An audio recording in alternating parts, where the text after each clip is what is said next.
يا تكتبي لي دار يا كل واحد يمشي لطريقه. قصتنا اليوم ماشي مجرد حكاية، هي درس قاصح في الثقة.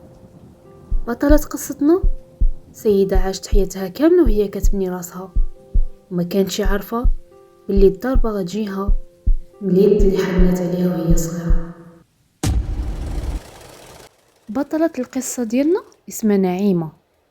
نعيمة البنت اللي خرجت من القراية ودخلت تخدم في المعامل وهي عندها غير 16 سنة.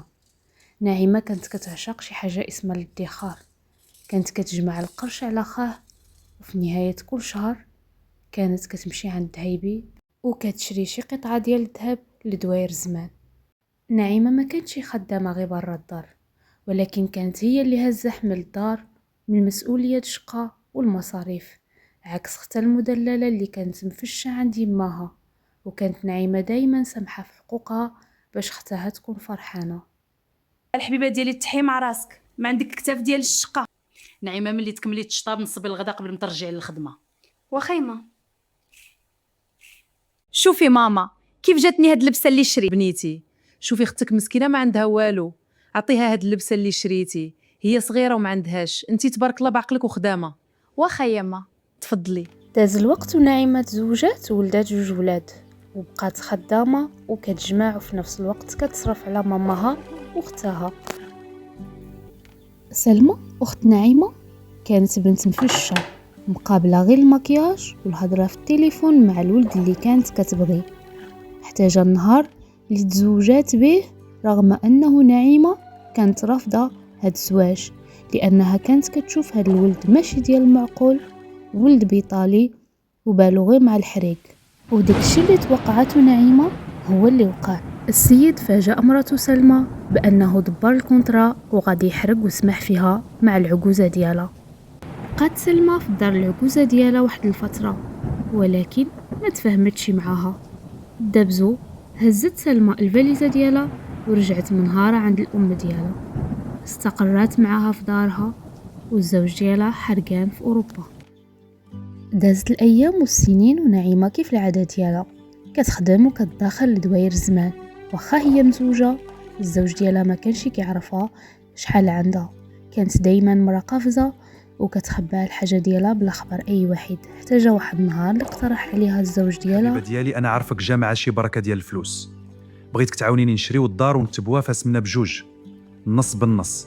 نعم حبيبي انا موافقه راجلي العزيز، ولكن تعرفني قافزه وكيعجبني الصفا، ومبغيش اللي يعملها لي انت راجلي وعلى راسي، ولكن كلشي بغيتو يكون موافق، دنيا وزمان.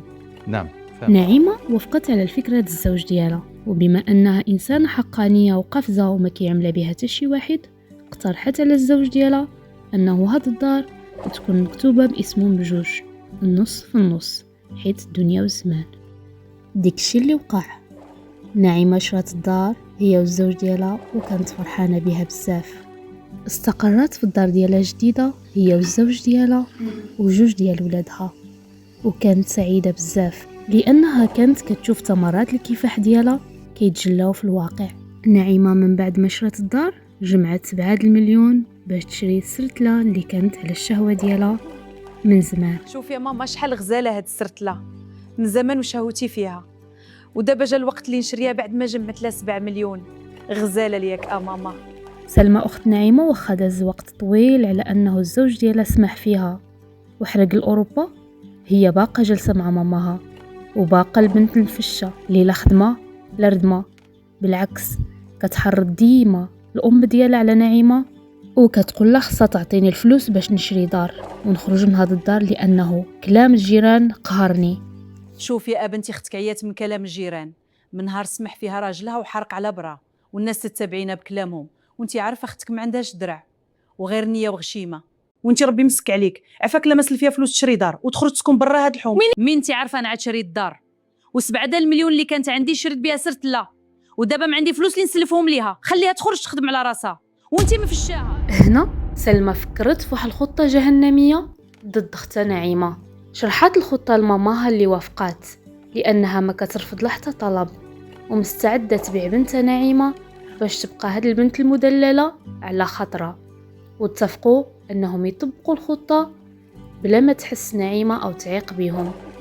واحد النهار جات الأم عند نعيمة وبوجهها الحنين اللي كيخبي الخديعة قالت لها: بنتي نيتي عارفه اختك كانت مقلقه على راجلها.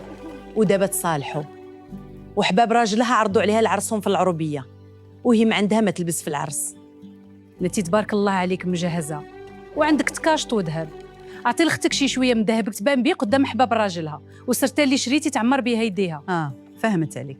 نعيمة مولات القلب الكبير مشات للدار ديالها وجابت السرتله اللي شرات ب7 المليون والذهب ديالها الثقيل والتكاشط ديال الهماويين وعطاتهم لختها وهي فرحانه لانها حست براسها غادي تكبر بختها، وما كانتش متوقعه الصدمه اللي غتجيها من بعد هادشي.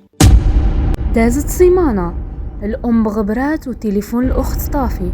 هنايا نعيمه بدا كيدخل لها الوسواس. واحد النهار ولد نعيمه كان راجع من المدرسه مع صحابه وداز حدا دار جداتو، وهو يقشعه كتطلل بالتخبيعه من الشرجم. هنا يستغرب الولد لانه عارف انه جداتو مسافره للعروبيه، وهو يمشي نيشان عند الام ديالو وقال: عرفتي الوالده الجده فيها شي قوالب ما يطيحوش على الشيطان، كتقول راها مسافره وهي مخبعه في الدار، شفتها بعيني كطلب التخبيه من السرجم. اش كتقول اوليدي؟ جدك في العروبيه مع خالتك في العرس؟ وراه غير كاتبه عليك اماما. هنا نعيمه بدا كيدخل معاها الشك، وبقات كتحاول تعيط على اختها اللي التليفون ديالها طافي، حتى صونات على الام ديالها وجاوباتها. الو امي، نعيط عليك وما كتجاوبيش. فوقاش غادي تجيو مع العرس؟ راكم تعطلتوا. الو بنتي، غير ريزو ضعيف في العروبيه، قريب نجيو قريب. امي راني محتاجه ذهبي، عندك تضيعوا لي بنتك، راني ما نعقلش عليها. الو بنتي، ما بقيتش كنسمع.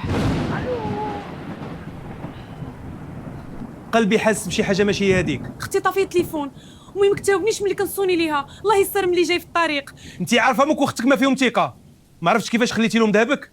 واحد الصباح الام نعيمه عيطت لها وهي كتغوت وكتبكي وكتقول لها: عتقيني بنتي، اش كاين امي؟ اجي لعندي دابا للدار، انا راني رجعت من العروبيه ولكن راها وقعت لي مصيبه. يا بنتي مصيبه. اش كاين امي؟ شنو واقع؟ نعيمه مشات كتجري للدار ديال الام ديالها وكتفاجأ باللي ان الام ديالها رجعت بوحديتها والاخت ديالها جمعات الذهب وهربات. فين يا اختي؟ علاش ما رجعتش معاك؟ وفين هو ذهبي وشقع عمري؟ بنتي ما عندي ما نخبي عليك، كنا في العرس ومي اللي فقت الصباح لقيت اختك ما كيناش، خدات الذهب والحوايج وهربات. هاد بنتك من نهار كانت صغيره وانت مششاها، وشنو خرج منها في الاخر؟ بالحق والله حتى مشي ديكلاري بها. سخطها الرضا، اذا مشيتي حتى شكيتي بها عند البوليس ديكلاري بها. نعيمه ما سعفتش الام ديالها ومشات ديكلارات بالاخت ديالها عند البوليس، ولكن ما لقات حتى شي نتيجه. هنا فكرت نعيمه انها تاخذ الحق ديالها بيدها، وبقات كتمشي تفتش على الذهب ديالها من ذهيبي وكتوريهم تصويرات اختها: عندك تكون جاتنا عندهم وباعت الذهب. حتى طاح في بالها انها تدخل عند ذهيبي اللي كتمشي عنده دائما واللي شرات من عنده السرتله. وهنا كانت الصدمه اللي ما عمرها توقعتها نعيمه. لا كيف بقيتي من العمليه؟ شمن عمليه كتهضر عليها؟ تعافيتي شويه، صراحه تقلقت عليك. الوالده ديالك قالت لي راك كنتي بين الحياه والموت. شمن عمليه كتهضر عليها؟ العمليه اللي درتي، راه جات عندي ماماك واختك وطلبوني نشري من عندهم السرته اللي شريتي من عندي وشي ذهب اخر. شنو ماما واختي؟ واش هادشي حقيقه؟ وقالوا باللي راك ما عندكش فلوس العمليه وباللي انت صيفطتيهم عندي باش نشري منهم الذهب. شنو ماما؟ الله يا سيدي ربي قلبي غادي يوقف. شنو بيك؟ وقفي. وقعت السيدي بيك. هنا نعيمه عرفت باللي ماماها كانت متفقه مع اختها، خداو ذهبها ومشاو عند الذهيبي وبكاو عليه وقالوا له باللي نعيمه عملت عمليه صعيبه وباللي هي بين الحياه والموت وما عندهاش باش تخلص الكلينيك، وباللي راها هي اللي صرداتهم عنده باش يشري منهم الذهب باش يخلصوا الطبيب. هنا نعيمه عرفت باللي ماماها بعتها بدم بارد باش ترضي بنتها المدلله وتصيفطها عند رجل الحراق الإيطاليا واللي كان حتى هو مشارك معهم في هذه الخطة. هنا نعيمة قالت غادي نترمى في حضن زوجي، السند ديالي اللي غادي يواسيني، ولكن صدق هو الصدمة والطعنة الثانية. سمحي لي، انا ما بقيتش نيتيق فيك. خاتك ضحكات عليك امك غدراتك، غدا تكتبي الدار لشي حد اخر ونصدق انا ولادي في الزنقه. يا تكتبي لي دار، يا كل واحد يمشي لطريقه. سمعتيني؟ تمشي معايا لعند نوطير في اقرب وقت، نسجل دار في سميتي. انا من ديما كنتي كتعملي من طونسيون، وديما كتحاسبي معايا، وديما قفزه وكل شيء عندك بالحساب، وبلا خرجت يماك لولادك وخرجت عليك. هذا اخر كلام عندي، واذا ما بغيتيشي سيري رجع عندي ماك الشفاره. الام ديال نعيمه من بعد هادشي اللي وقع مرضات ولات طريحه الفراش، وبقات في دارها بوحدها وما كتجبر حتى شكون اللي يمدلها الكاس ديال الماء. حسات بالندم وحسات بالثقل ديال المصيبه اللي عملات، ولكن الندم ديالها دابا ما غادي يغير حتى حاجه. نعيمه واخا السقف فوق راسها ولكن كتحس بالخلا في قلبها، ولقات راسها بين نارين. واش تسامح امها اللي كذبات عليها وبعتها بدم بارد، وتمشي تقابلها في المرض ديالها واخا قلبها برد من جهتها، ولا تتنازل في حقها من الدار للزوج ديالها غير باش تبقى مع ولادها، ولا تضرب كلشي في الزيرو وتبدا حياتها من جديد بقلب من الحجر. قصة نعيمة كتضر في الخاطر، لأنها تعرضت للخداع من اليد اللي كانت كتمسح دموعها وهي صغيرة، من اليد اللي حنات وطبطبات وربات، تخدعت من طرف أمها الحنينة، ومن يد اختها اللي كانت ديما كتصرف فيها الخير وكتزول لقمة من فمها وكتعطيها، ومن الزوج اللي كانت كتحسبه السند اللي فنات معاه عمره وقفت معاه حتى وقف على رجليه، ولكن كان للأسف ديب في صفة ملاك، كان غير كيستناها فوقاش طيح باش ياكلها. نعيمة المكافحة اللي بنات حياتها بالدم والدموع، في ليلة وضحاها لقات راسها فقيرة وخا برزقها، ومتشردة وخا عندها دارة. قولوا لي في التعاليق، واش الرحم كيستاهل نضحيو عليه برزقنا وكرامتنا؟ واش سخط الأم ورضاها كيكون في الحرام والسرقة من الخوت؟ واش كتوقعوا كاينه شي ام يعطيها قلبها تعمل بحال اللي عملت ام نعيمه لبنتها نعيمه؟ كنستنى تعاليقكم.